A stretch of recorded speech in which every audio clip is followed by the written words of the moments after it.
This is one of the bald eagles that we have here at the Outdoor Discovery Center. This bird came to us when he was in his first year of life. He sustained an injury when he was learning how to fly, and he ended up breaking one of his wings. That resulted in him never learning how to fly and never becoming really a wild bird.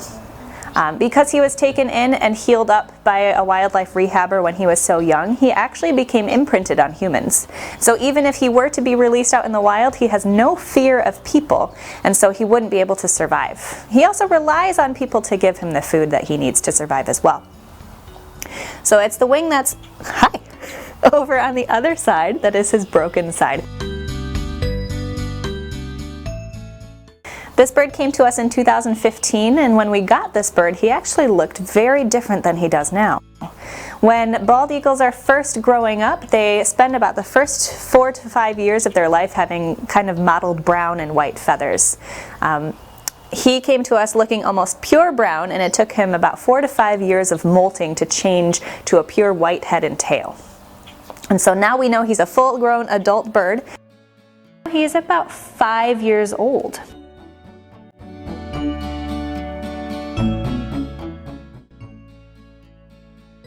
This bird weighs about 8 pounds, or as much as a bowling ball if you've ever held out a bowling ball before. Pretty heavy birds.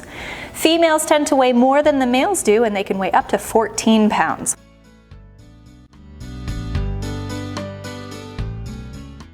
You can find these birds living in forested areas near lakes and rivers. They like large bodies of water in order to find their favorite food, which is mostly fish. So anywhere you can find fish, you'll probably find eagles.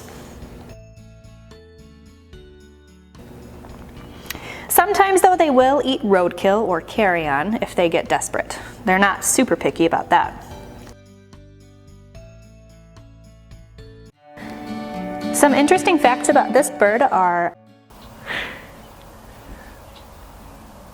despite his friendly appearance, he's still a pretty powerful bird. If he were to get a hold of my arm, and if he wasn't trained properly, he could actually break my arm just using his feet. That's how strong these birds are.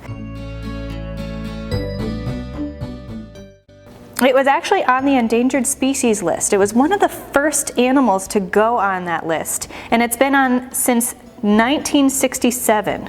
It recently came off in 2007, so it was on that list for 50 years.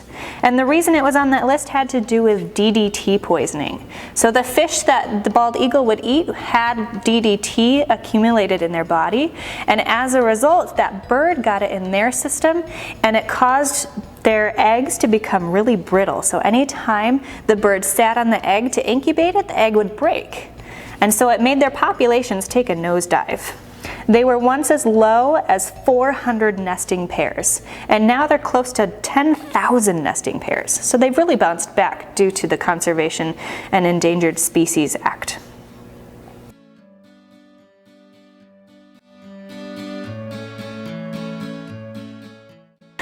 These birds make large stick nests, and they reuse them year after year. They add on to their nest every single year too, and so it just keeps on getting bigger. The largest bald eagle's nest came from St. Petersburg, Florida, and it was 20 feet deep, 9.5 feet across, and weighed more than 4,000 pounds.